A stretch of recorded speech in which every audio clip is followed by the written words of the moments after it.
Shalom, everybody. We are continuing with where we left off in Likutey Halakhot, Rav Noson's discourse in section Orach Chaim, the laws of Nefilat Apayim, falling on one's face after the Amidah prayer, discourse number 4, which again is based on Likutey Moharan, lesson 24, where the main theme is that by doing mitzvot with joy, you reach the highest perceptions of life, of your existence. And these perceptions is considered clarity through all the challenges you're going through in life, which is the greatest gift. We left off where Rav Noson explains the praise of the Jewish people, the Shevach, that they're so praised that at the receiving of the Torah at Har Sinai, which is technically next week, Shavuot, we commemorate this incident of receiving the Torah. The Jews said, Na'aseh, and then Venishma. We will do, and then we will listen. And we explained clearly that they first were told, Kol asher diber Hashem, whatever Hashem tells us to do, we'll do without questions, simple faith, and we'll do it quickly to show our joy in just wanting to serve Hashem and having anything to be associated with Him. We're so happy about it. No, now pondering why this, that. No, that afterwards. And that's the nishma. Nishma is the understanding that comes afterwards. And for this attitude, the Jews were praised and the Jews received the Torah. So now Rav Noson asks a good question, or he poses like a good, something to think about. Why dafka, why specifically does the Gemara teach us that the Jews received crowns? Why crowns? Why not something else? Why does the Torah call it a crown, that they received 2 crowns? First of all, it's a question. A crown normally is for a king. Hashem is the king, the crowns belong to Him. So what is this that Hashem is giving the Jewish people crowns? What? The crown belongs to you, Hashem. You're the king. We're coronating you. We're receiving your Torah. We're crowning you as king over us. And all of a sudden, the Torah, the Gemara teaches us that the Jews received the crowns. And not just 1, 2 crowns. Why? What's so special about Nasa? There's many mitzvot in the Torah. Davka, this mitzvah of receiving the Torah, they get crowns. Why not a different ornament? Why not rings, bracelet, necklace, specifically a crown? What's the connection between Nasa and Nishma? The Jews already had received, they already were taught Shabbat, the laws of Paraduma, like Rashi says, before they got to Har Sinai at the 6th of Sivan, they already received at Mara some laws, the laws of judges, the laws of respecting with parents. How come for those mitzvot they didn't receive a crown? Here, Nasa v'nishma, okay, it's the whole Torah, but why a crown? Give something else. Why? What's the connection? Rav Noson's going to try to ask and explain. What's the connection between crowns and the Jews saying Nasa v'nishma?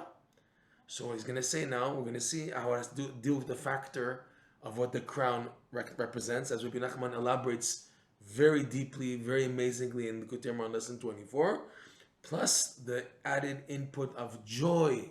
Watch. Valken. So we're continuing where we left off we're in the end of paragraph number 13, the very end. Valken be'emet zachu al yedei zeh lishnei ktarim shehem bechinat simcha. Therefore, in truth, because the Jews took this attitude, like we said, that they said whatever Hashem tells us to do, we will do with no questions. We'll jump in with emunah, with faith. That is such a virtue that a Jew who has a brain, has a Jewish IQ, very smart people, and they like using their brain, yet they're able to show Hashem, I'm not going to use my brain now. You're going to tell me to do this and this. I'm not start asking why and this and what. I'm going to jump in and do be'emunah. Whatever you tell me to do, Hashem, I'm doing not because you're telling me, I'm doing it because you're telling me to, not because I understand how to do it. Okay? I'm doing it because you told me how to do it. Just reminds me of a story that Rabbi Nachman had a disciple, Reb Chaikel. And this Reb Chaikel was explaining to Rabbi Nachman, the Rebbe, how that when a person has the know-how to, he can hold the head of a snake without getting bitten by the snake. So Rabbi Nachman said, oh really? Rabbi Nachman took his handkerchief that was on the table and he threw it to the floor and it turned into a snake. and he told Rav Chaikel, pick it up. And Rav Chaikel quickly picked it up. And then the Rebbe said, and he grabbed him and he was holding him good. So Rabbi Nachman told Rav Chaikel, don't hold it because I told you to. Hold it because you know how to. And Rav Chaikel refused. He says, no, I believe in you and I have faith in your words and your instructions. I'm holding it because you told me to hold it, not because I know how to hold it. Like he passed the test. So too, just that idea that the Jewish people, we do because Hashem told us to do. Emunah. Simple emunah. And afterwards I'll understand. That is such a big level. Rav Nosson says, therefore, in truth, they're merited through this action of Naaseh v'Nishma to the two crowns, like the Gemara says, which represent joy. In other words, Rav Nosson saying, this is a very healthy way of living life. If you do things out of Timimut and Pshitut, if you do things out of simple emunah and simplicity, you gain the product, the result is simcha, joy. Plus, you're doing it already with simcha, but the goal is you get to more joy. Simcha yetera, Rav Nosson is going to call this coming up, the extra joy, additional joy, the root of joy. And he says, this is why the Jews merited these crowns, which are called simcha. How do we know they're called joy? What's the connection between the crowns that the Jews received, like the Gemara says, we're going to go into it, and joy? Like our sages teach in the Gemara, Masakat Shabbat, page 88a, Penchet Aleph. It says there, the famous Gemara that everybody knows, right? Shebisha'a shamru Yisrael na'aseh v'nishma, yardu malachim v'natnu shnei ktarim berosh kol echad v'chule. Okay? That at that moment, that the Jews said to Moshe Rabbeinu, after hearing the request of Hashem, do you want to receive the Torah? Right? Are you going to do? So the Jews said, Na'aseh, we will do and we will listen, we'll understand. So the Gemara says, at that moment that the Jews said, we will first do and then afterwards understand, like we explained it, came down angels. The Gemara says there are about 600,000 angels came down, and they put on the head of each Jew 2 crowns. One because they said Na'aseh, and one for Nishma. And then when they sit in the golden calf, they lost these crowns, and the light of the crowns went to Moshe Rabbeinu. And then Reish Lakish says in the Gemara there, this is from Rav Simi who's saying all this until now. And then Reish Lakish says, but Hashem in the end is going to bring back these crowns, and the light and the joy, the hod, the splendor and light of these crowns is going to be restored to the Jewish people. Shene'emar, and the Gemara now continues. Rav Nosson skipped like in between because he wants to get to the point. Like it says, the verse says about these crowns. It's a verse from Isaiah, Yeshaya, chapter 35, 10, verse 10, which talks about, depicts what's going to be in the redemption and the final redemption. The verse says, right? Just let's read the whole verse so you can get just the feel of the vibes of the verse and then appreciate more what's said. So the verse reads, verse 10, Ufduye Hashem Yeshuvun, and those who were redeemed from Hashem will come back to Israel, the Holy Land, right? Uvau Tzion, and they'll come to Tzion, Yerushalayim, Berina, with such singing, Vesimchat Olam al Rosham, and the joy of the word Olam, many interpretations, but the way the Gemara explains it there also, like Reish Lakish explains it, the Simcha that was Sheme Olam Hayad, that was already there. The Jews already experienced this Simcha when? Back at Har Sinai, when we received the crowns, we received Simcha. Simchat Olam al Rosham. That, because the verse is, and the joy that was there already will be on their heads. What do you put on your head, on a person's head? A crown. So he's saying Simchat Olam, the Simcha that was already there, that they experienced, will be back on their head, the crowns. When was that? When was the last time that there were crowns already on the head? It was at Har Sinai. So we're going to have restored Simchat Olam Arosham, that was on their heads, will be restored to be on their heads. Unbelievable. That's the proof that the Gemara brings, okay? The verse goes on, fine, Sason de Simcha Yasigu, all these amazing levels of joy. Okay, so Rav Nosson's quoting the Gemara, Shene'emar, V'simchat Olam Arosham, that the joy of that was there, Olam, Sha'olam, that was already there, we're back on their heads. The point is, like Rav Nosson's pointing out, and the Gemara points out, that these crowns connote joy, because the light and splendor they emitted brought such joy. Okay, so this is Rav Noson's point that the crowns connote joy. So what are we trying to say here? Because the Jews took this attitude of naaseh and then nishma, whatever you tell me to do, I'll do quickly without understanding. Just you tell me what to do, okay, I'll do it without depth, without going into it, investigating the matter and delving into it. No, that's afterwards. Afterwards, nishma. You took that attitude, you merit joy. You deserve joy, which is what we call keter, the ktarim, the two crowns of Naaseh v'Nishma. Nosson explains coming up, 2 crowns. Why 2 crowns? Because there's the initial joy and there's the next level of joy, and it doesn't end. There's one level, then the next level. One level, there's levels of joy. On a practical level, your life is filled with so many miracles that every miracle is one level of simcha. Wow, thank you Hashem.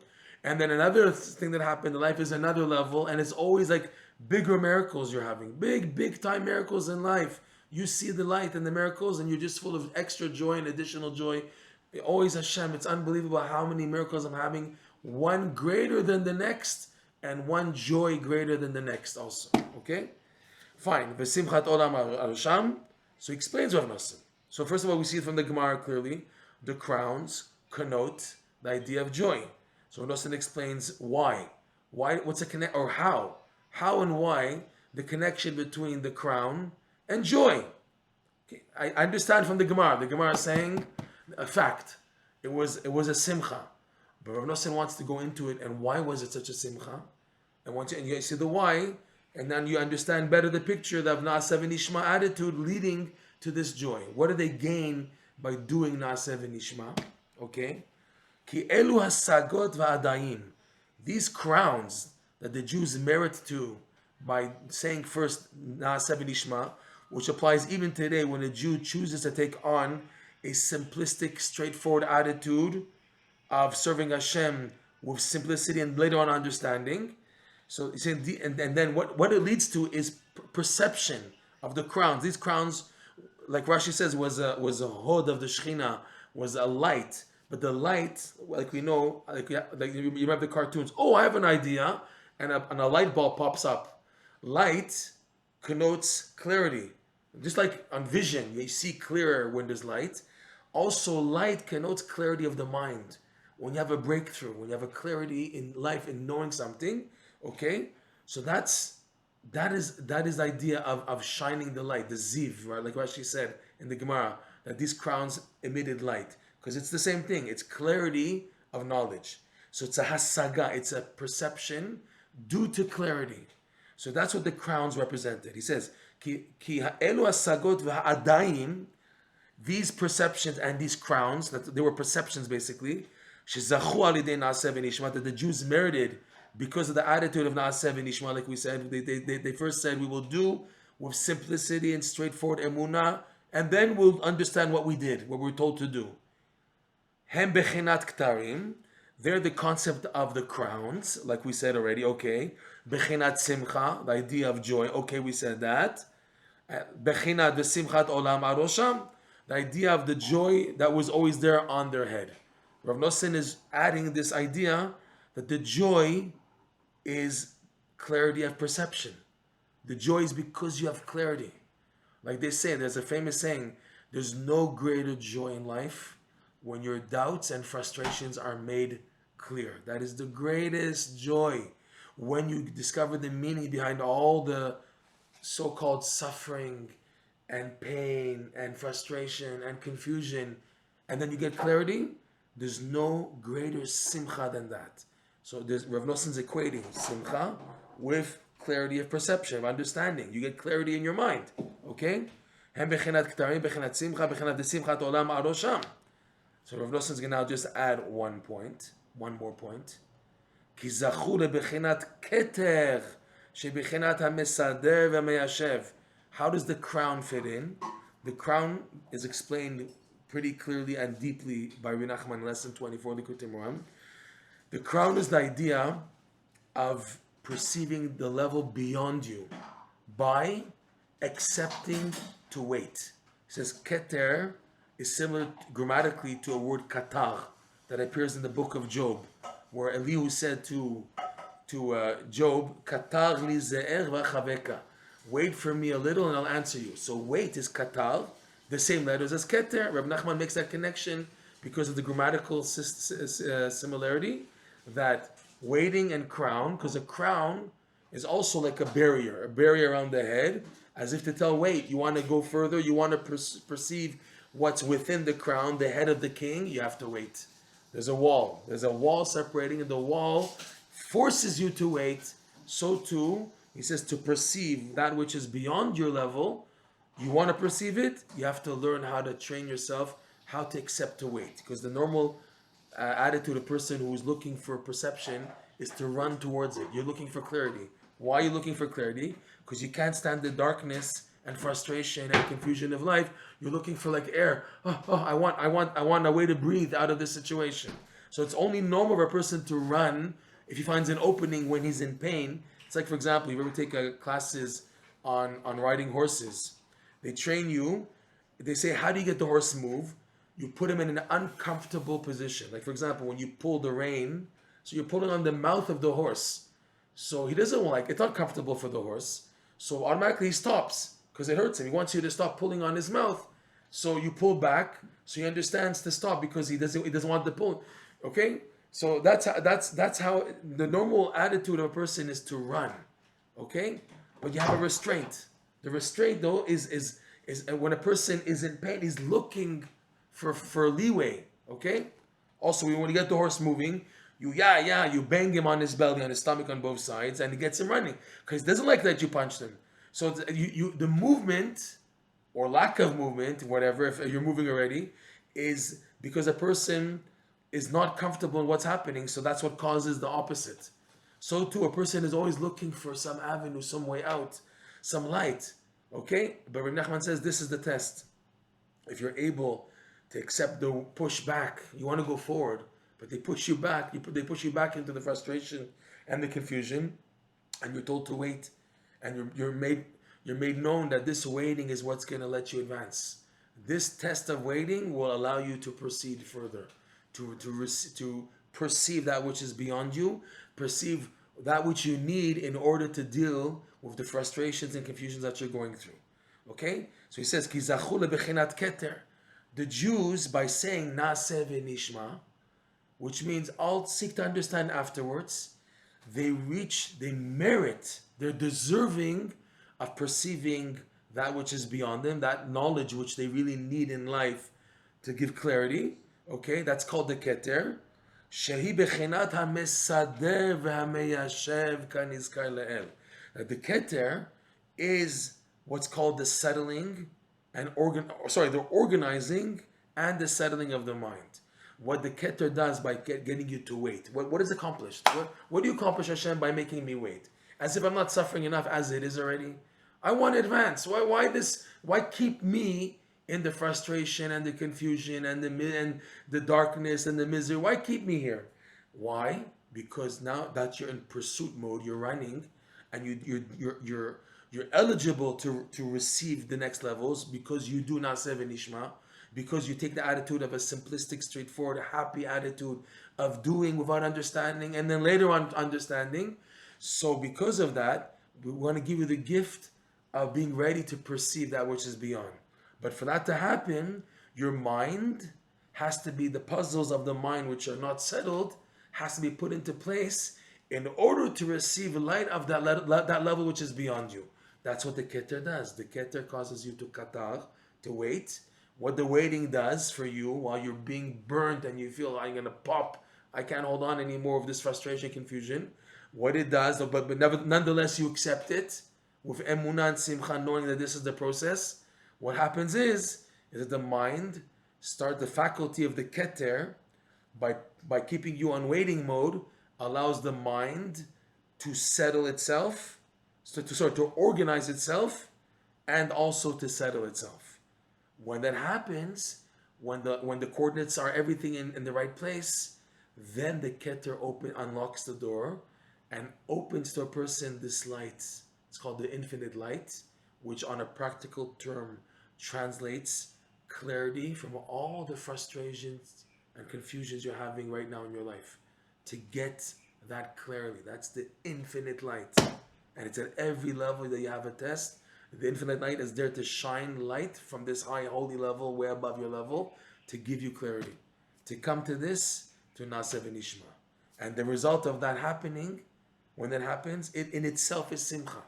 In itself, clarity from frustration and confusion and doubts and everything, that itself is the simcha, like we said earlier. This is why Rav Nosson explains the Jews specifically, bedafka, they got the ktarim, the crowns, because that's the whole significance of the crowns, and they represent the joy and settling of the mind in one piece by helping a person.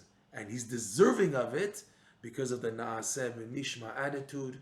We should be zochet to gain this on this coming Shavuot, to gain this light and attitude of keter, the keter that's revealed on Shavuot, to take it with such simcha and emunah that it opens up for us the 50th level, the 50th gate, which is a term of the keter, another term of the gateway of the keter.